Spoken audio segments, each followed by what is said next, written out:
Mango research institute Multan سے عابد حمید خان۔ آج ہم بات کریں گے ایک ایسے کیڑے کی جو ایک کوارنٹین پیسٹ ہے، اور ہمارے پھل کو جب یہ فروٹ کی ڈیولپمنٹ ہو رہی ہوتی ہے مینگو میں، وہ آ کے حملہ آور ہوتا ہے، اور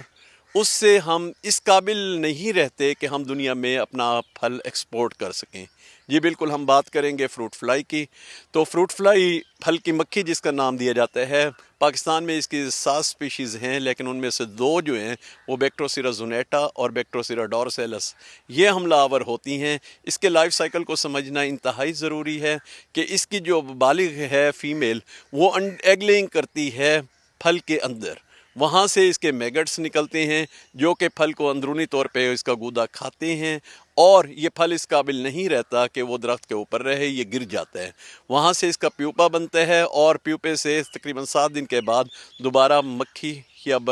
اس کا بالغ جو ہے وہ باہر آتا ہے۔ تو اس کی مینجمنٹ کے لیے جہاں جنسی پھندے لگائے جا سکتے ہیں، وہاں ضرورت اس امر کی ہے کہ ابھی سے ہی، اپریل کے مہینے سے ہی، آپ کم از کم 5 سے 6 جنسی پھندے سیکس فیرامون ٹریپس فی ایکڑ آپ لازمی لگائیں، اور اس میں 1 ہفتے کے بعد میتھائل یوجینال کے جو استعمال ہے وہ اس کو دوبارہ رپیٹ کریں۔ اس کے ساتھ ساتھ جو پروٹین ہائیڈرولائزیٹ فیمیل مکھی کو کنٹرول کرنے کے لیے استعمال ہوتا ہے، اس کا سپرے بھی ہم ریکمینڈ کرتے ہیں کہ آپ کم از کم 10 دن کے بعد پروٹین ہائیڈرولائزیٹ کا سپرے کریں۔ پروٹین ہائیڈرولائزیٹ کے سپرے کے لیے 300 ml پروٹین ہائیڈرولائزیٹ، اس میں 30 گرام آپ انسیکٹیسائڈ ایڈ کریں گے، جس میں ڈپٹریکس ہے یا فائفانون ہے، میلاتھیان، اور اس کو 10 لیٹر کا محلول بنا کے